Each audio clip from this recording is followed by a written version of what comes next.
Oui, pour vous parler d'Oxfam, puisque c'est quand même une ONG qui n'est pas encore très connue en France.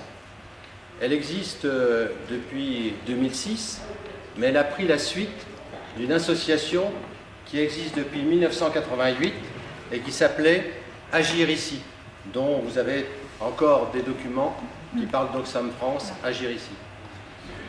Alors Agir ici s'est créé un petit peu dans la foulée de toute la plupart des ONG humanitaires qui se sont créées à la suite de famines et de dégâts climatiques et humains dans un certain nombre de pays du monde.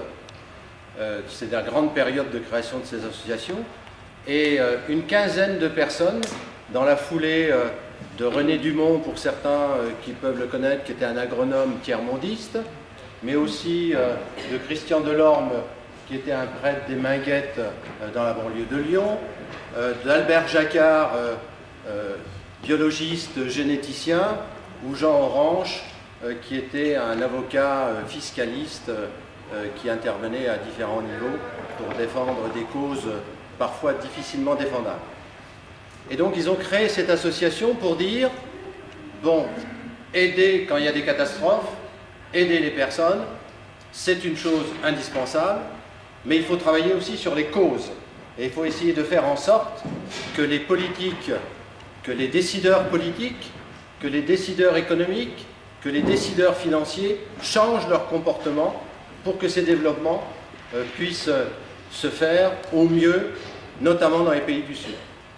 Alors voilà, donc sous forme de mobilisation citoyenne, sous forme de plaidoyer. Alors les plaidoyers, ça peut être des lettres envoyées à des décideurs en fonction des campagnes, ça peut être aussi maintenant beaucoup plus des actions de rue, ça peut être aussi bien sûr des pétitions comme certaines vous ont été présentées, mais ça peut être aussi des pétitions par Internet. Enfin bon, on a repéré à peu près 10 moyens d'action maintenant pour faire valoir ce que nous souhaitons. Et par exemple, la dernière action qui a été proposée, vous n'avez certainement pas été tous destinataires, c'est pour essayer de faire en sorte que la France, dans la deuxième négociation sur un traité international sur le contrôle des armes, puisse avoir une position la plus contraignante possible.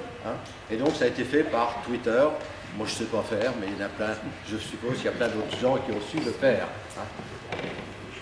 Cette action, par exemple, je vais en prendre deux simplement pour expliquer le rôle d'Oxfam.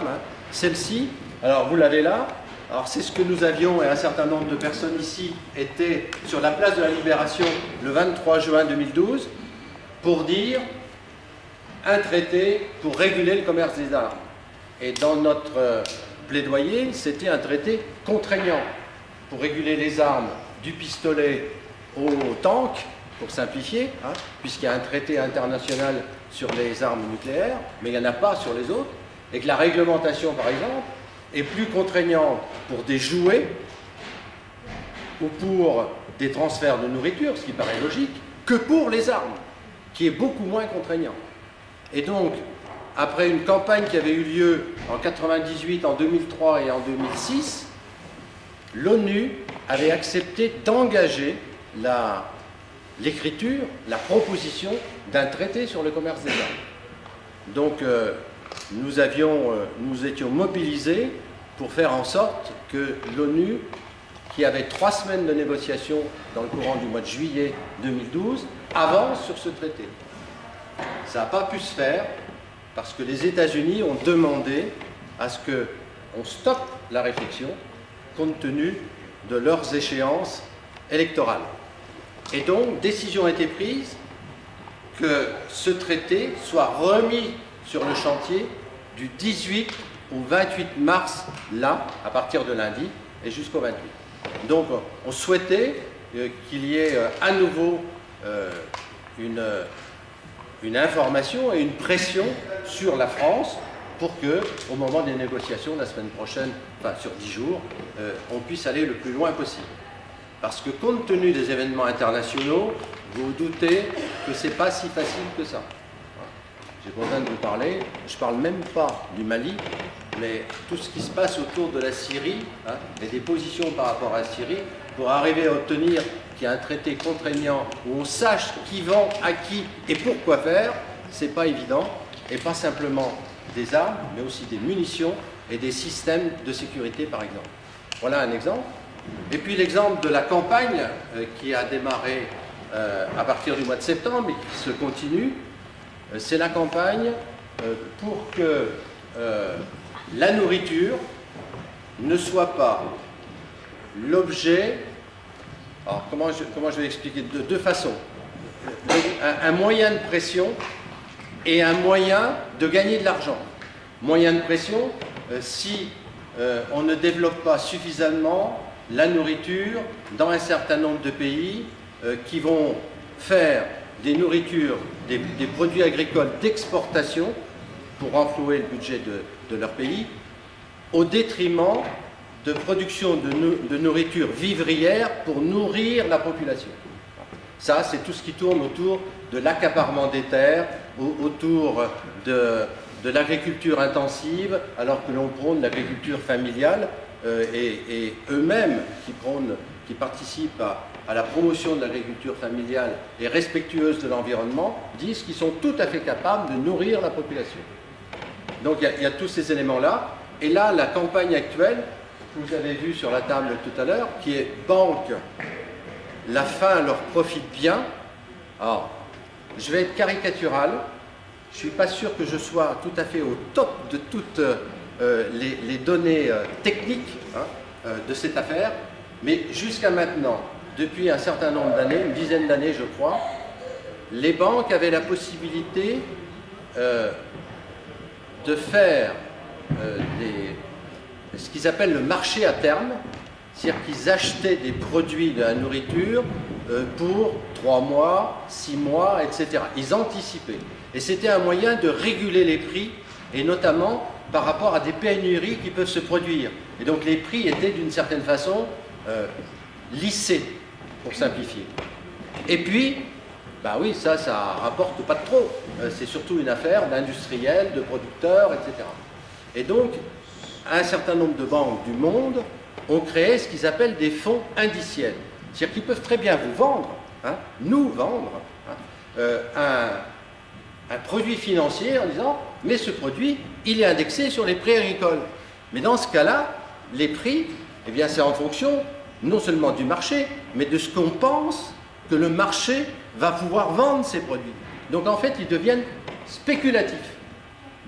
Et Oxfam a demandé à Proforma, qui est un cabinet ou une organisation néerlandaise, de faire une étude en France pour savoir quelles étaient les banques françaises qui avaient des fonds indiciels et qui, avec ces fonds indiciels, faisaient de la spéculation, donc bien sûr à la hausse des prix agricoles, et donc il y avait des conséquences à la fois sur ceux qui achetaient des produits en France, mais aussi dans d'autres pays, et qui avaient des conséquences sur les finances des différentes personnes. Et on s'est aperçu que BNP Paribas,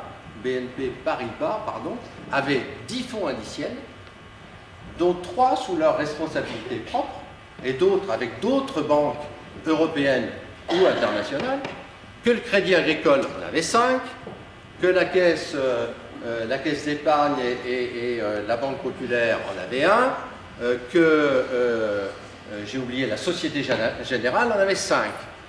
Donc Oxfam a averti ces banques qui faisaient une campagne pour dénoncer leurs pratiques spéculatives sur la faim. Donc ça a été fait il y a un mois, hein, et la BNP Paribas a réagi immédiatement et a dit « les fonds qui sont de notre responsabilité ne seront plus proposés au marché ».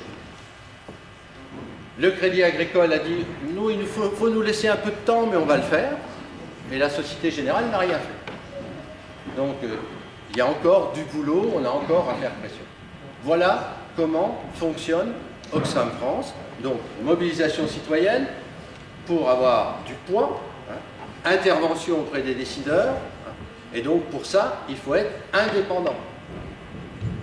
Si on est lié avec je sais pas, certaines fondations, hein, on risque de se trouver un peu le couteau sous la gorge.